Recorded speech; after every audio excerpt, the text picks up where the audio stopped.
Hello everyone.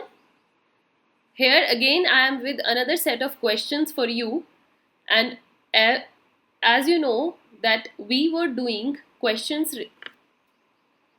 from your topic, this correlation and regression. So if you have not watched very last session, on the top I am giving you link, go and watch it out. There we completed around 30 questions जो कि आपके most probable questions हैं UGC net exam में आने के लिए. सारे current topics हमने उन 30 क्वेश्चंस में कवर कर लिए थे. और आपको अगर उनमें कोई भी परेशानी हो तो आप हमें कांटेक्ट कर सकते हैं, कमेंट कर सकते हैं. You have various options. Continuing that topic, अब हम आ जाते हैं coefficients of correlation and regression के बारे में डिस्कस करेंगे. तो कोफिशिएंट ऑफ कोरिलेशन रिग्रेशन से भी आपके काफ़ी क्वेश्चंस आते हैं. Maintain your continuity, and if you have not covered your unit 5 in detail along with topic wise, तो अगर आपको टॉपिक वाइज लाइक कोरिलेशन के बारे में, इनके फॉर्मूलाज के बारे में, न्यूमेरिकल क्वेश्चंस की प्रैक्टिस करती हैं, तो मैंने यूनिट 5 में इनको कवर किया है. यूनिट 5 का भी लिंक मैं आपको टॉप पर दे रही हूँ. कोरिलेशन और रिग्रेशन का इनमें से आप अपना टॉपिक जल्दी से कवर कीजिए ताकि ये क्वेश्चंस जब आप करोगे तो और ईजी आपको लगे. Let's begin with this question. Karl Pearson's coefficient of correlation between two variables. Karl Pearson's coefficient जो होता है, जब हम फॉर्मूला यूज़ करते हैं कोरिलेशन कोफिशिएंट के लिए, तो टू वेरिएबल्स के बीच में वो क्या शो करता है, क्या होता है actually? Product of their standard deviations? No. The square root of the product of their regression coefficients? Yes, this is the correct option. Square root होता है किस चीज़ का? उनके रिग्रेशन कोफिशिएंट्स के प्रोडक्ट का. सो हम जाएंगे with option B. Then next question is, consider the following statements. Let's read assertion and then we will read the reason. Assertion हमें कह रहा है that when there is an evidence of a linear relationship between two variables, means two variables के बीच में एक linear relationship है, it may not always mean an independent dependent relationship between the two variables. ये ज़रूरी नहीं है कि एक independent है या दूसरा dependent है, ये उससे हम पता नहीं लगा सकते. तो बिल्कुल सही बात है. The causal relationship between the two variables may not imply a reasonable theoretical relationship between the two. अगर एक जो इंडिपेंडेंट या डिपेंडेंट वेरिएबल है उनके बीच में कॉजल रिलेशनशिप है, मीन्स कॉज इफेक्ट, एक की वजह से दूसरा इफेक्ट हो रहा है, दूसरे की वजह से पहला इफेक्ट हो रहा है, तो इस रिलेशनशिप से हम ये नहीं पता लगा सकते कि उनके बीच की रिलेशनशिप कैसी है. ये भी बिल्कुल करेक्ट है. So both assertion and reason are true, और जो ये रीजन है ये करेक्ट एक्सप्लेनेशन है असर्शन का. All right, then next we have which one of the following statements is false. आपको जब भी आप क्वेश्चन रीड करेंगे, क्वेश्चन अटेम्प्ट करना है, सबसे पहले स्टेटमेंट आपको देखनी है क्वेश्चन की, क्या आपसे पूछा गया है. यहाँ आपसे ये पूछा गया है इन चारों स्टेटमेंट्स में से जो आपको दी गई हैं, इनमें से फॉल्स कौन सी है. Mean the rest 3 will be true, 1 will be false. So हम स्टेप वाइज रीड करेंगे. Both correlation and regression coefficients जो होते हैं, कोफिशिएंट्स के बारे में बात की जा रही है, उनका सेम साइन है, correct. Arithmetic mean of regression coefficient is always more than correlation coefficient. This is also true. Regression coefficient जो होते हैं, they are independent of both origin and scale. No, origin and scale दोनों में independent नहीं होते हैं. So हमारा option C यहाँ पर false है. रेस्ट डी अगर आप रीड करेंगे तो ये भी ट्रू होगा. Next question is, which of the following statements are true, select the correct code. यहाँ से अब हमें वही देखना है कि सारी स्टेटमेंट्स हम रीड करेंगे, फिर हम देखेंगे कि करेक्ट कौन सी हैं और वो जो करेक्ट स्टेटमेंट्स है किस कोड में दी गई हैं. Right, let's start. The coefficient of rank correlation has same limits as Karl Pearson's coefficient. ये दोनों बिल्कुल सेम होते हैं. A is true. The coefficient of correlation जो होती है वो independent of change of origin but not of scale. False. This is not correct. The covariance between x and y is defined as where and n number of paired observations. It's true. Bxy is called regression coefficient of x variable on y variable. Yes, x variable on y. ये यही है. If B X Y ये है, B Y x ये है, तो क्या उनका कोफिशिएंट ऑफ डिटर्मिनेशन ये आएगा? तो अगर आप फॉर्मूला अप्लाई करोगे ये नहीं आएगा. सो अब हम यहाँ पर देखते हैं, यहाँ पर डी करेक्ट है, सी करेक्ट है एंड ए करेक्ट है. ए सी डी ये आपको किस में दी गई हैं? कोड बी में. We will go with option B here. Right, moving to next question we have, या if the two regression coefficients आपको जो दिए गए हैं वो दिए गए हैं क्या क्या, रिग्रेशन कोफिशिएंट्स की वैल्यू 0.8 एंड 0.2, तो value of coefficient of correlation क्या होगी? अगर आपको दो रिग्रेशन कोफिशिएंट्स दिए गए हैं तो क्या बोला गया है यहाँ पर, रिग्रेशन कोफिशिएंट्स दिए गए हैं तो core this coefficient of correlation की वैल्यू क्या होगी? तो हम एक बार यहाँ पर लिख लेते हैं ऑप्शन से पहले 0.8 एंड 0.2, राइट। तो अगर हम अब देखें तो कभी भी जब भी हम कैलकुलेट करते हैं we always do it with like this, तो हमारे पास ऑप्शन डी इसका आंसर होगा। All right, we will go with option D. Next, since values of both the regression coefficients B X Y and B Y X, X on Y और Y on X जो है ये negative दिए गए हैं, दोनों ही रिग्रेशन कोफिशिएंट्स की वैल्यू आपको नेगेटिव है, तो वैल्यू ऑफ कोरिलेशन क्या होगी? तो इफ़ यू रिमेंबर यहाँ पर जो हमने स्टेटमेंट्स रीड करी थी उनमें मैंने आपको बताया था कि उनके साइन हमेशा सेम रहते हैं, they both have same sign, तो ये नेगेटिव है तो वैल्यू ऑफ कोरिलेशन भी क्या होगी, negative.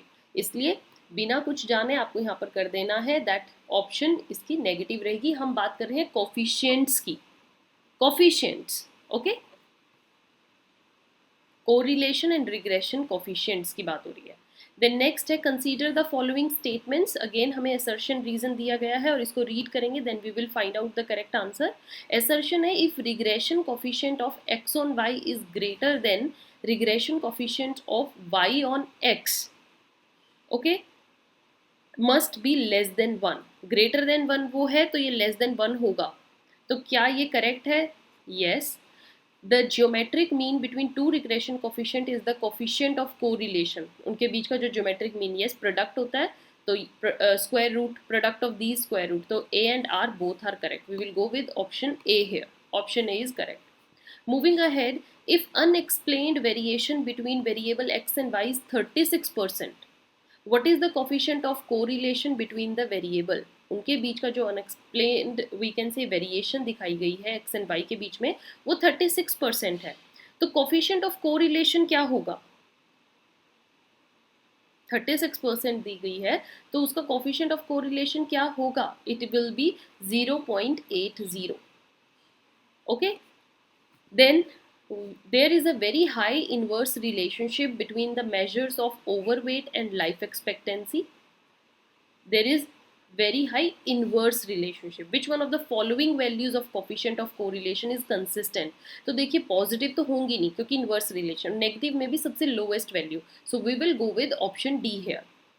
Then next is if bxy is given to you 0.25, byx आपको 0.64, okay, Y on X and X on Y, so correlation coefficient अगर आपको निकालना है तो वो आप कैसे निकालोगे? कोरिलेशन कोफिशिएंट क्या होगा?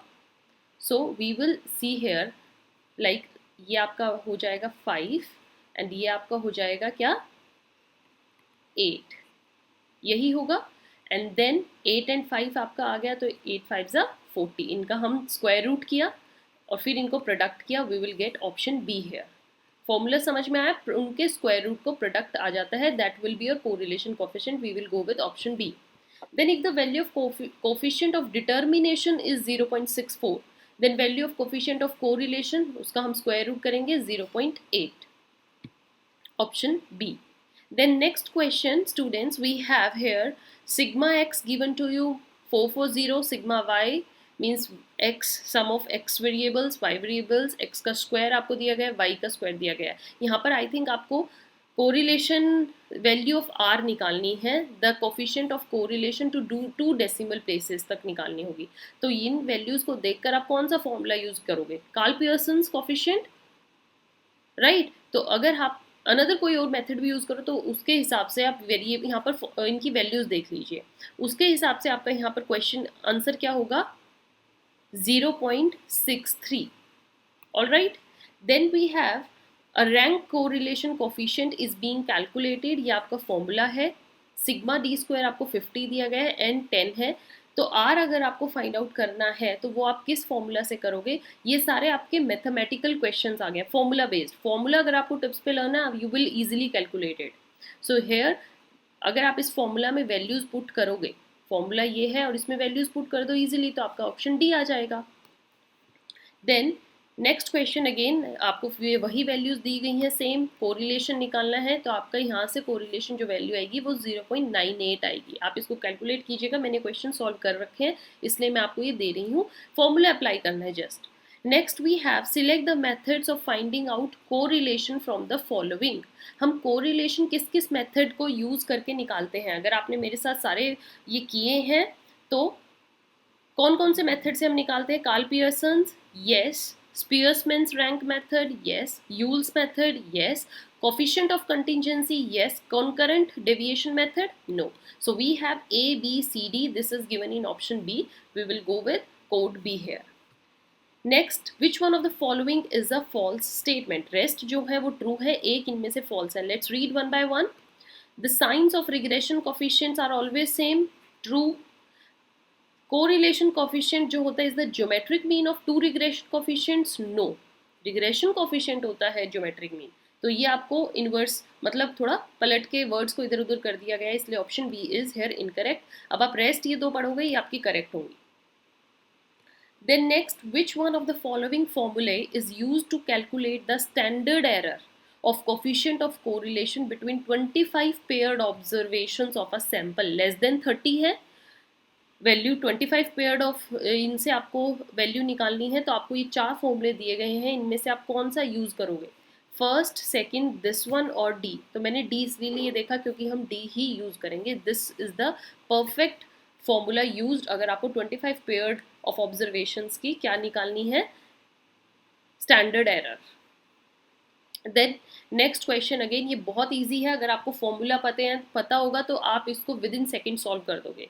मैच करना है लिस्ट 1 से लिस्ट 2 के आइटम्स करेक्ट कोड के साथ। सो लेट्स एक बार आप देख लीजिए, यहाँ पर लिस्ट 1 में ये फॉर्मूलाज दिए गए हैं, लिस्ट 2 आपको ये दी गई है, इनको मैच करेंगे and then we will find the correct option here.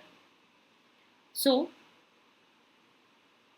This formula is for what, अगर आपको पता हो, this is statistical approach to find out the size of sample. Size of sample निकालेंगे तो ए का आपका थर्ड रहेगा, सी और डी में गिवन है।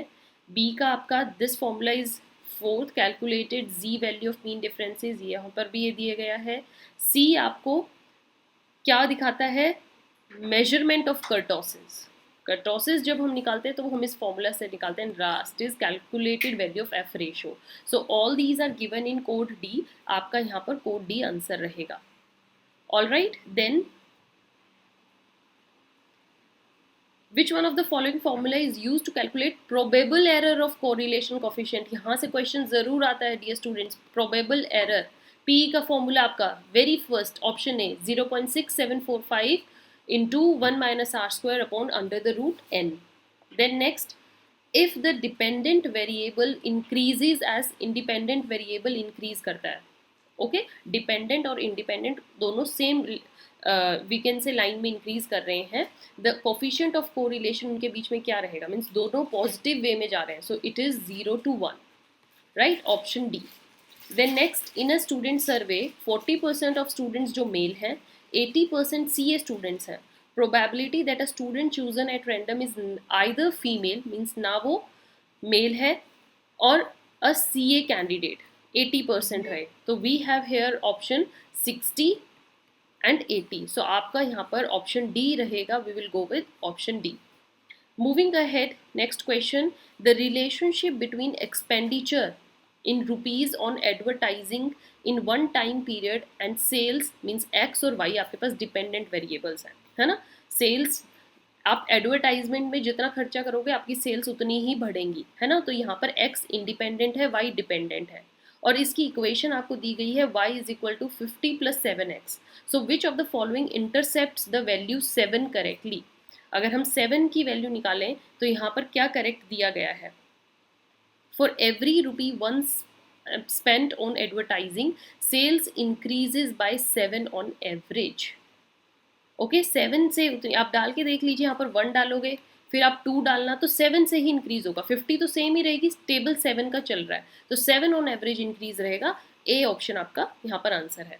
Then in calculating the regression equation linking two variables, regression equation निकालनी है, 2 वेरिएबल है। Standard formula for regression coefficient x और y की टर्म में क्या होगा? इन स्टेटमेंट्स को रीड करके बताइए क्या होगा. Y must be dependent variable, एक उनमें से डिपेंडेंट होना चाहिए. We will go with option C. Next year sales में राइज, फॉल या remain the same as this year, कुछ भी हो सकता है. With the following respective probabilities आपको दी गई हैं. तो probability of sale remaining same या फिर फॉलिंग, मीन्स सेम रहे या फॉल करे. तो फॉल और सेम की आपकी 0.23 है, 0.21 है. इनसे अगर आप निकालोगे आपकी वैल्यू आएगी D 0.44. Again in a group of 100 CA students है. ये आपके सारे मैथमेटिकल क्वेश्चंस हैं. जब आप इनको सॉल्व करोगे इस क्वेश्चन को तो आपका आएगा 0.56. लास्ट क्वेश्चन को सॉल्व करोगे, मैं यहाँ आपको आंसर दे देती हूँ, इनको सॉल्व कीजिए. अगर आपका आंसर डिफरेंट आ रहा है comment me as soon as possible. मैं आपको फिर इनका डिटेल सोल्यूशन आपको निकाल के दूँगी. So till then, keep watching. Thank you for maintaining this patience and continue with me or this syllabus MCQ practice. Don't miss in between. Till then, have a nice day. Thank you.